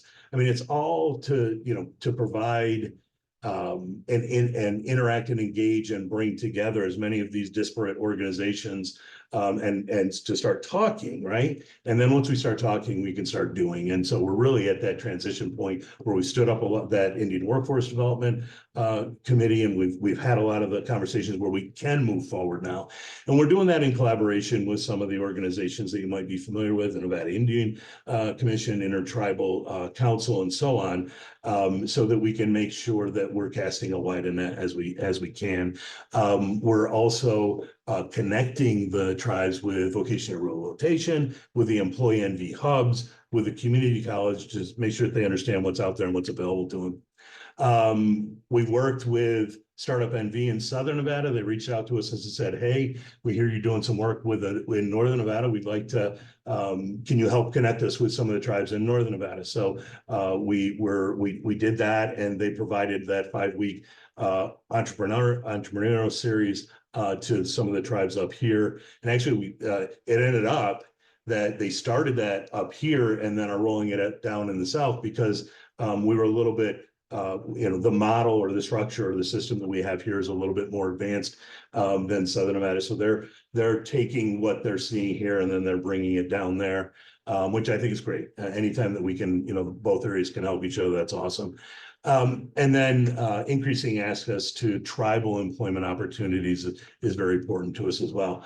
I want to speak to one of the things that I heard Armando say, and is that talking to employers and them doing it on that, maybe that cohort level, and really trying to identify what their needs are. Well, both boards, Workforce Connections does this as well, and we're implementing these industry sector partnerships through this Good Jobs Challenge to basically, we're having regular conversations to say, what do you need? And what are you seeing?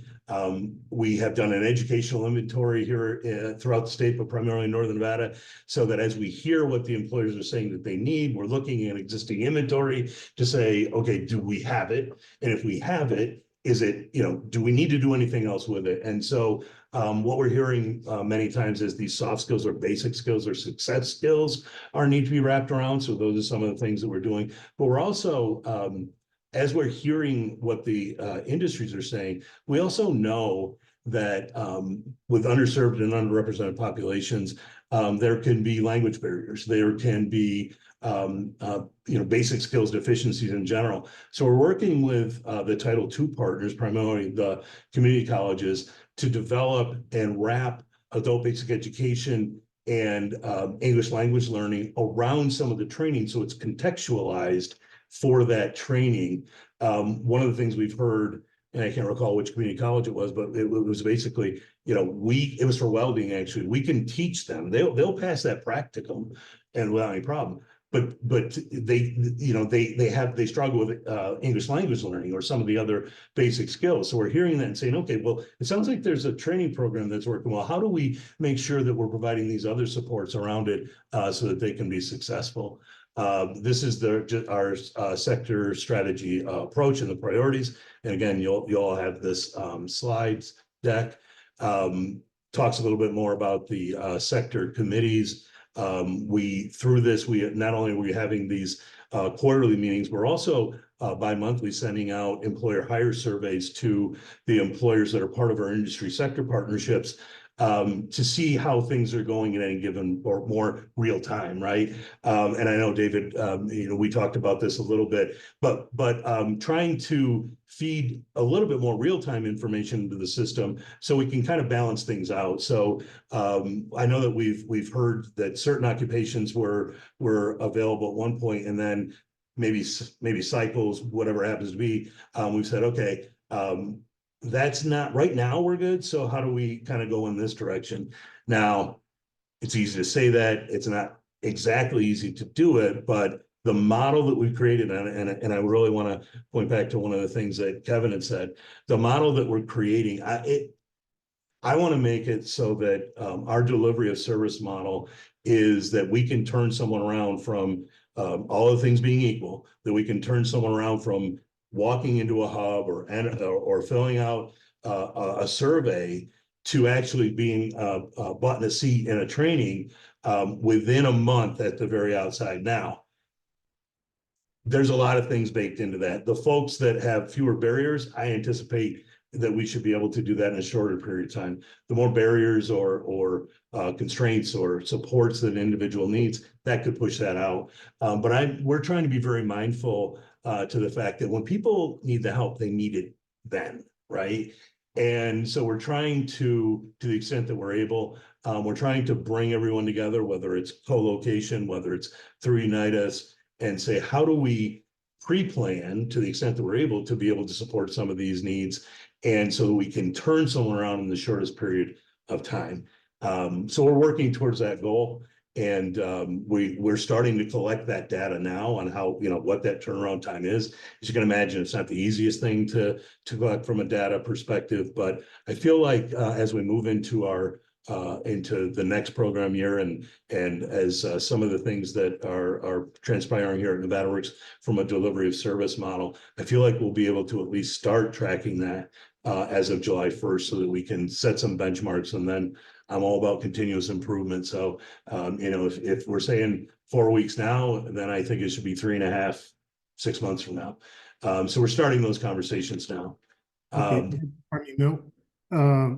I need to wrap it up, please. I don't know how many more slides you have, but because I want. So there was one more, but effectively, you're going to have this presentation, and Katie, I think you may have already shared it. And so I just wanted to. I wasn't sure what this group had seen in the past, because I wasn't the person that was providing this information. So I want to give some context. There's a lot more in the slides, but think that as we're having this conversation around good jobs, that is our model for WIOA going forward. Okay, and here's what I'm going to do. We have 2 minutes. David had a question about, he's just curious about the response of employers to the hire surveys. Yeah, David, I know you asked me a little bit ago to share those, and I'll make sure that you get them. I personally don't have that information. Westhead, who is our principal investigator, they actually go to them, and then they digest them, and we use that moving forward. But I'll make sure that you get the information. And again, if Ken Evans, for the record, if you funnel that through Katie, she can also make sure it gets to the entire subcommittee and our stakeholders. Thank you very much, Milt. Very comprehensive. I do want to say on the record, thank you very much for what you're doing in terms of the tribal outreach. That was what this subcommittee talked about, is what are the things we can do to reach frontline underserved populations, and where necessary, improve the system. So it's both professionally and culturally competent. So again, I wanted to say for the record, thank you very much. And please thank the other individuals on your team as well. Thanks. With that, we're going to move to the next agenda item. Agenda item number 10, which is for discussion and information only. I would like to recognize the Vice President of the College of Southern Nevada, North Las Vegas campus, Dr. Clarissa Coda, to present on the programs they offer to assist underrepresented communities. And we saw this presentation, a subset of us did, thought it would be valuable information for us to be aware of as we move forward, once again, in the spirit of implementing it throughout our system. So with that, Dr. Coda, please proceed. Thank you, Chair Evans, and Clarissa Coda, Vice President for the North Las Vegas campus for the College of Southern Nevada. It's my pleasure to be with you and your board members and other community members to present about CSN and how we are jointly serving some of the most underserved communities in our valley. So let me go ahead and just begin our slideshow here. Are you able to see the full view? Not just yet. I think there's a presentation slide on the very bottom right. If you click on that one, it's three over from the one you have clicked now. That one. Oops.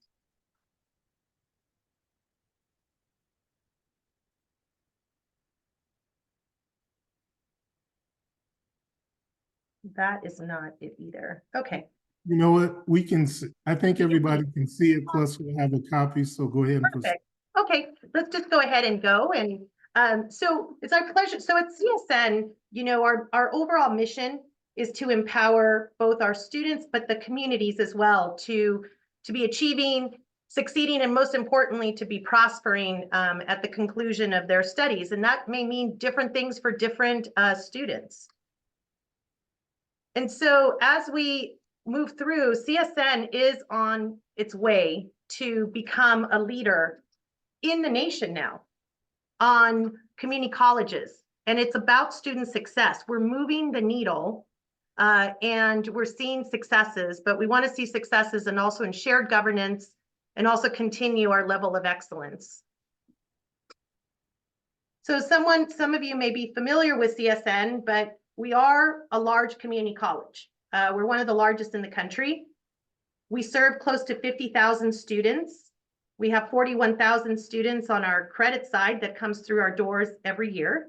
And then we have about 7,000 students on our non-credit adult education, workforce development, training programs, courses. If you take a look at the distribution by age on the right-hand side, 50% of our students are still the younger students coming right out of high school, 18 to 24. The 25 and older population, it used to be a larger percentage, but now we are 35%. And then we have a good percentage of 18 and younger, and that's our dual enrollment students. Those are the students that are in high school taking college classes. I think what's notable over here on the bottom left is the student enrollment. When you look at the characteristics of our students, we are 73% part-time. And as we get into how we collect our data, that becomes quite important as to how community colleges, CSN in particular, is funded. It doesn't really take into account the fact that the majority of our students are part-time students. We also represent the diversity that we find in our own communities. We have a great number of first-generation students in college, students with disabilities, Pell eligible veterans, and then we are the most diverse institution. We are 70% practically serving minority students now. We're a Hispanic serving institution at 40% Hispanic, and we're also a minority serving institution. When we look at our enrollment numbers and we saw the impact of COVID, I hope that everyone, we all went through it together, but the very populations that were most heavily hit by the pandemic were the very communities and families we serve. So we saw that drop from fall 2019 to fall 20. We're losing close to 4,000 students. This fall semester, this past academic year, was the first time that we saw a slight increase in our enrollment. So we went in fall of 2023. We are projecting forward now that we anticipate seeing an incremental rise as we welcome back those students. The families are recalibrating and they're coming back to the community college. I was asked to also present a little bit of comparison data to the North Las Vegas campus. So CSN has 3 large campuses located in Henderson, West Charleston campus being the largest as far as enrollment, and then the North Las Vegas campus. The North Las Vegas campus is the campus that I'm responsible for, but it also is located in the most underserved zip codes, not only in Southern Nevada, but the state. And so I wanted to show you a little bit that as we're tracking our enrollment, it is good to see that by fall of 2023, the campus is coming back. There are students and communities coming back. We are experiencing over a 5% increase, which is outpacing the overall increase in our enrollment. Some of that increase in enrollment on the campuses, because we're seeing it at the others, could be more of individuals coming back from being online to now coming back in person as well. We also track how we are doing with our dual enrollment. And this is because this is really important to start to reach and create college-going culture at a much younger age. For CSN, this represents about 16% of our enrollment. And so if you take a look at the difference between, on the right-hand side, fall 22 to fall 23, we have experienced a drop in our overall enrollment by about 1,000 students. This is for a variety of reasons. It is a much more competitive environment. There are more institutions now offering dual enrollment. Prior to fall of 21, the College of Southern Nevada was the community college was really the only one that was providing dual enrollment to the high schools. And starting in fall of 21, you had also the universities now, UNLV, UNR, Nevada State University had been offering and some dual enrollment, but they've also increased. So overall, more students should be receiving an opportunity to be taking college classes. These high school graduates now should be now knowing that regardless of who they take their college credits with, they're able to transfer that to CSN if that is going to be their college of choice upon graduation or at later time. So that is a communication that we have to be send out more often so that families know that maybe they realize their child has gotten UNR credit while going to high school. They may not know that UNR credit, they may not end up going up to UNR. They may end up having to stay at home or prefer to stay at home, that CSN would accept those credits. When we're looking at the breakdown by ethnicity of our programs and our enrollment, what I'd like to just flag here is that CSN continues on the left-hand side to mirror the populations of our community. So if you look at the distribution of ethnicity across Clark County, CCSD, and then the College of Southern Nevada, you will see that we are keeping pace. And that's really looking into the future, what CSN's makeup will be. So we know that we have some work to do, definitely in certain demographics, to be recruiting and pulling in more of the students. And we're actually starting to really focus, and it's been needed for a very long time, is our African-American students.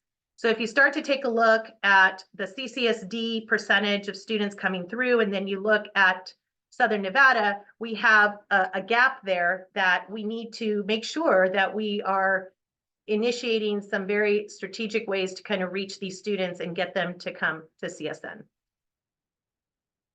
At North Las Vegas, the North Las Vegas campus, though, is the most diverse of all campuses. Its distribution, if you look at by race and ethnicity, the largest population is the Hispanic population, close to 51%. And also our African-American population is at 13%. That gives you an idea of the distribution. We're also keeping pace with how successful our students are to be graduating and completing. Now, some of you may be reading higher education data points sometimes, and you'll hear about a graduation rate. And this is one area of disadvantage for community colleges, CSN included. When we report to the US Department of Ed, they use the IPEDS kind of cohort, which just basically means they track first time in college students who are full-time, and they track from the time that they entered the college to the time that they completed their degree. That only represents 6% of our overall enrollment, just so you know, because we have such a large percentage, over 70% of our students are part-time. So they're not included in this. However, this is a data point that is used all the time to represent our success rates. So when we calculate 150% time to completion, what that means is if somebody's pursuing a 2-year degree, we track how many of them have completed in 3 years. We are projecting now that we are getting close to 19%, and we want to keep continuing moving that needle forward. When we look how we're doing with this calculation and this IPEDS cohort, we're also tracking to make sure that we're not seeing any sort of equity gaps in these completion numbers, which once again, we are really focused on the fact that our African-American students are at 4%. So that's 4% of the total number of graduates from the graduation rate. So we need to be, we're really looking at those types of interventions, supports, mentoring, and I'll go into some of the programs that we're launching. So then another way to look at this is a very busy slide, but I'd like to focus all the way to the right for 2023, 2024. This is another way to track community college success. What this does is it actually represents more of the patterns that community college students are following. They are taking longer to graduate. They're part-time. So they're taking 4 years to finish an associate's degree, sometimes 6. So if you look at the bar in the blue, that's 18%. Those are the students that are first time in college, finishing within 3 years. If you give them 1 more year to graduate, we're at about 24%. And if you give them up to 300%, which is within 6-year time period, we're close to, we want to see this number rise, but we're at 28%. A number that is not tracked for community colleges as well is how many of you may have attended community college, but you didn't complete a full degree. You took your general education classes and then you transferred to a university. That is not a completer by degree or certificate, but they are a transfer. And it is considered successful because maybe that is the reason why a student came to a community college to begin with. So when we track whether students are completing or transferring, we're at about 33%. Another way to track our success, and this has to do more with alignment to degrees and certifications and credentials, and really our students acquiring the necessary degrees and credentials. We're tracking the number of student awards. This is the number of student awards. So in our height, we were in the year 21-22, we were as high as 5,300 awards. That was a record year. The reason why that spiked in that year was because we had this pattern from COVID. We had students who had been remote, but they were not able to finish their degrees. When we started to open the campus again, these students returned, and let's say these classes that were hands-on, that they could not come into the classroom to take, they now needed to return. So we saw this spike. And then now we are looking at this pattern at about 4,600 actual credentials. And we anticipate that this is going to remain kind of flat for us because we know that the entering pipeline is less. So when you have less students coming into the pipeline, we know that that's going to track and it's going to remain at these pretty much, we anticipate about this number for the next few years. So our goal overall, I should say, is right now we are laser focused with our strategic plan and our overall goal. And what we want to be seeing is that this number 4,673 go up in 5 years, with pretty much from 4,673 to 6,000 in 5 years. So we're working on different interventions on how that would allow us to have about a 1.5% increase year over year to get these students and getting more credentialed students out the door. We are also tracking how our students are doing by race and ethnicity by receiving a degree. So we also are tracking where all of our students sit and whether that mirrors the overall student population. And then the last kind of bar slides I'll show you, it's about retention too. If we can be providing more interventions to keep students coming back to us, then that also helps with our overall enrollment and credential completion. We have more graduates. So when we look at, fall to spring, we are pretty much on par with national averages. So the yellow bar is representing, the students that are returning to us, first-time, full-time students, fall to spring. Okay, So that's 79%. So you start in the fall, we see you again in the spring. But then the retention starts to go down if we see them the following year. They started in the fall, are they still with us? But these are our numbers for full-time students. I'd like you to see what happens when our students go part-time. When our students go part-time and they're first-time students, you start to see those percentages drop. That's a retention issue, and we're starting to really focus on these to see how can we move more of our students to full-time, because that's a bigger indicator that they'll be moving through their pathway faster, finishing. But what other needs do they have in order to make that possible? So our part-time students actually fall to spring, they're back about 63% of them, but we're losing, the rest of the students. And then when we look to see how many come back to us the following year, we're at 44%.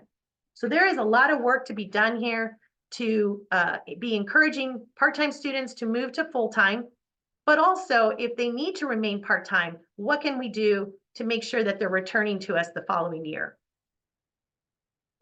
The North Las Vegas campus is keeping pace.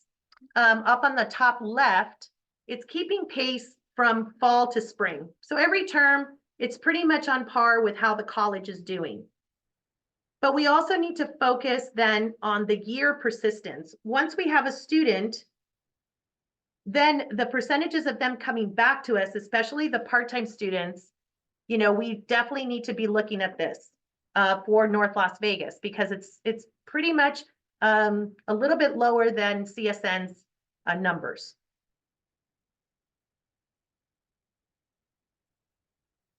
So all three of our campuses have various unique programs and assets on each of our campuses, and that includes Henderson and West Charleston, as well as North Las Vegas.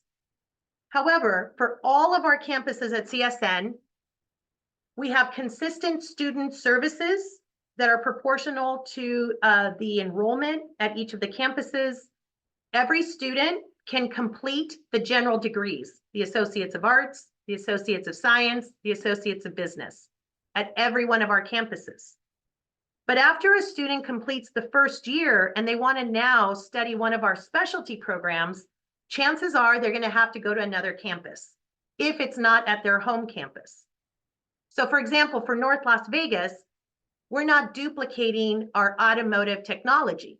The transportation programs are housed at the North Las Vegas campus, but students in Henderson can take the first year of studies there and then start to come up to North Las Vegas.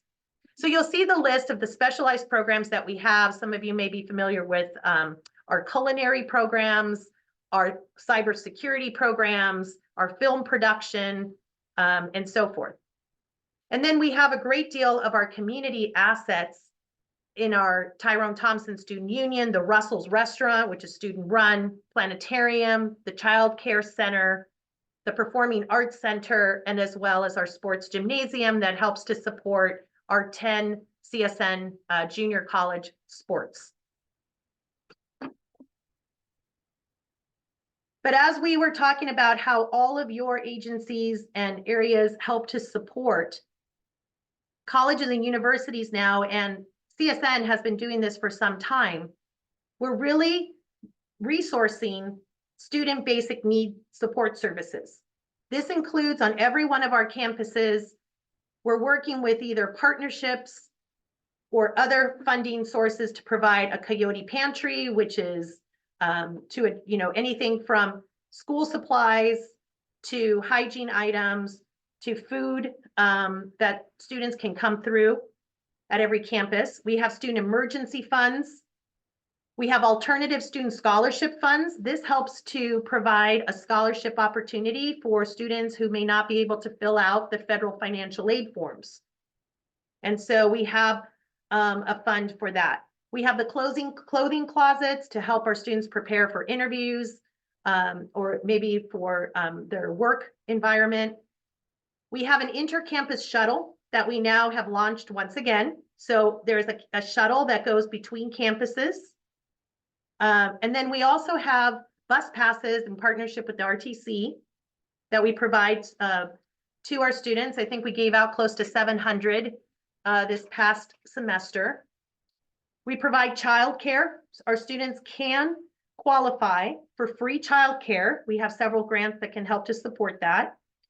We also disability resource centers and psychological services, mental health services we have as well for our students. And it's really also, we have a lot of nonprofit partnerships, quite a few to list, that we form partnerships and we refer to the students to those nonprofit partners if they can be of support. Pardon me, Dr. Coda.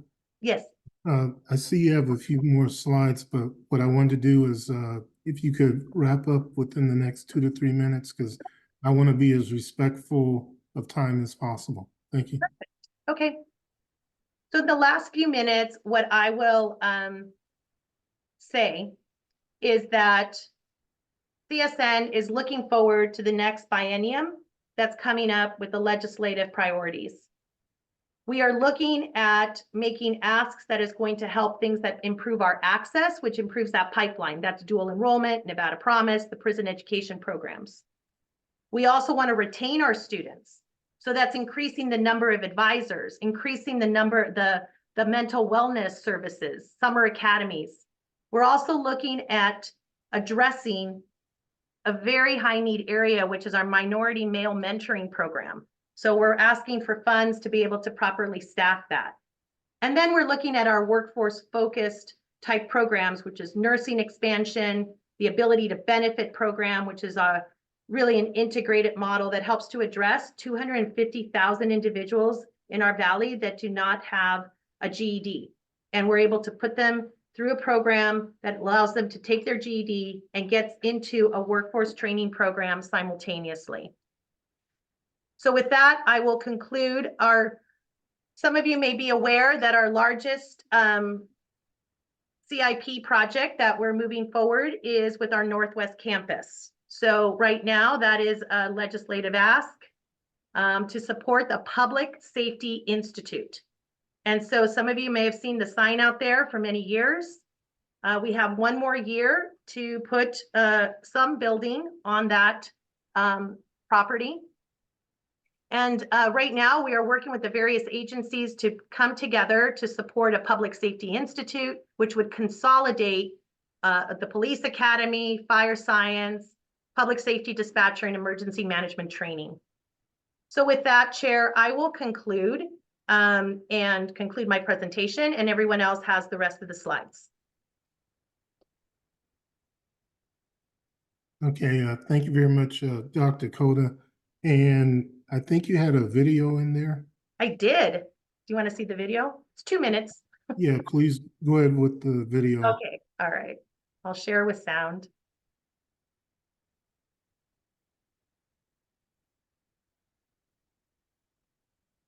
Let me make sure I have the right one.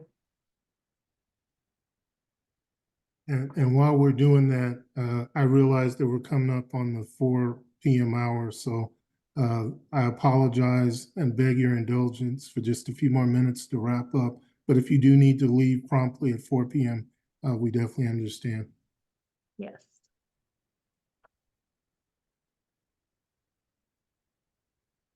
And let me.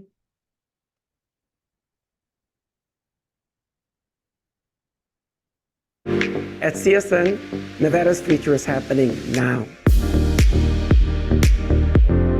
I've been interested in vehicles since I was at a younger age. When I got my first car, it's usually how it happens. I gained a passion for this stuff and I started looking on YouTube and just kind of fell in love with it from there. My dad was in his uniform, my mom was a dispatcher, and seeing that, I was like, wow, like my dad's a cop. I wanted to do the same thing that they're doing. I wanted to serve the community that I'm living in. I went on a ride along with the fire department and I loved it. Back in 2017, I was in a bad car accident. Firefighter on the scene got me to safety and convinced me to go to the hospital. Made me want to be a firefighter to this day.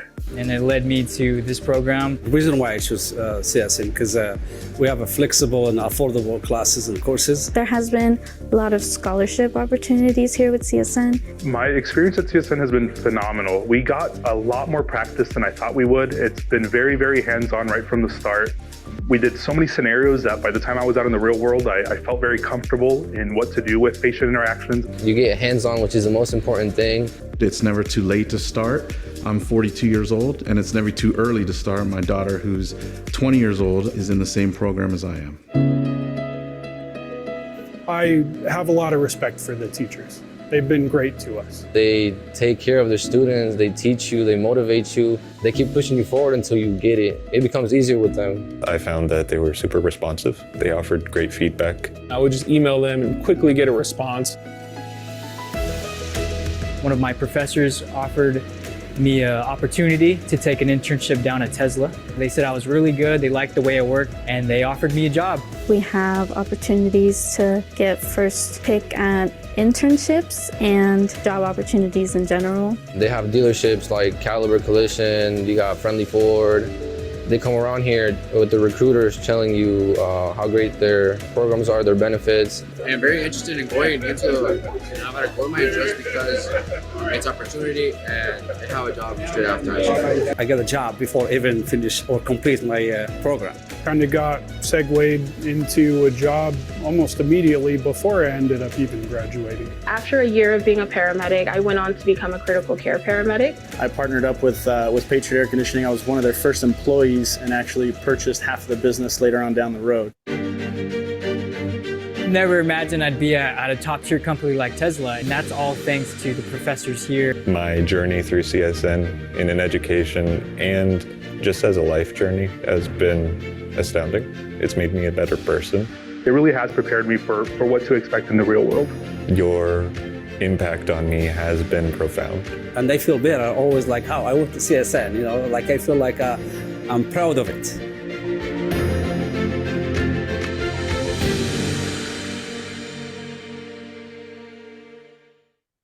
And with that, thank you very much, Dr. Coda. Great presentation, great information.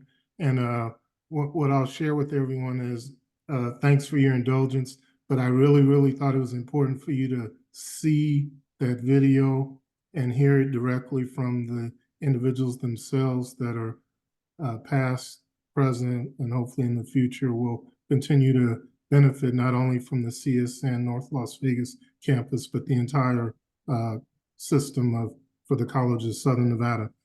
Here's what I'll do. There's some questions in the chat that Dr. Coda via Katie, she can share that with you. And what I would like to do is invite you back for a focused presentation on your workforce development related entities, because I know that's been a specific focus. So just plan to build on what you shared today, but with the focus on workforce development and economic development and how CSN is contributing to it. But thank you again very much. Thank you. Okay, what I'll do now is I'm going to move expeditiously through the rest of it. Agenda item number 11, discussion information only. And this is to talk about items for next agenda, next steps, and concluding remarks. Very quickly, one of my colleagues had said, make sure that we talk about opportunities to collaborate, not be in silos, and basically to do what we said we wanted to do, which is not only address the underserved populations, but do it in a manner that is system-wide, shares lessons learned, et cetera. And I think based on the presentations we saw today, that's happening. We will continue to encourage that as we move forward. Again, what I would ask is that if you know of frontline groups, for example, what Mill and Nevada Works is doing, the way they retooled and refocused in order to do the tribal outreach and then make sure that they have someone on staff, I repeat, on staff from that community, that's the type of thing that we want to do. So again, if you know of examples of that, whether it's in the north, the south, or the rural regions, or the tribal regions, let's reach out to them, let Katie know, or let myself, the vice chair, know, and we'll work to get them on the agenda, have them share their information so that we can move forward. So I'm expeditiously moving through agenda item number 11, but if you have ideas, please email or contact Katie or myself or Dr. Tyler Garner, because it's a group effort. Next up, what I want to do is ask if there's any member of the Barriers and Underserved Population Subcommittee who arrived late after roll call was taken. Please identify yourself at this time so you can be marked present. Okay. Chair, I saw Cam Green come on a little bit later. I see she's here now. Okay, very good. Anyone else? Okay. We'll move on to agenda item number 12. Members of the public are invited for final comments. Any public comments on the telephone? Okay, how about on Zoom?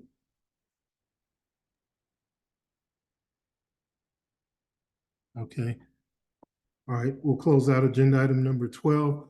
Okay, once again, I apologize. We ran about 7 minutes over. It'll be 8 by the time I finish up. So I apologize for that. I owe you 8 minutes at the next meeting. But I think it was a very good information sharing today. So thank you all very much for that. And with that, having no further comments, I hereby move to adjourn this meeting. Good meeting, Ken. Thank you. Thank you. Thank you all very much. Thank you, everyone. Great presentation. Yeah.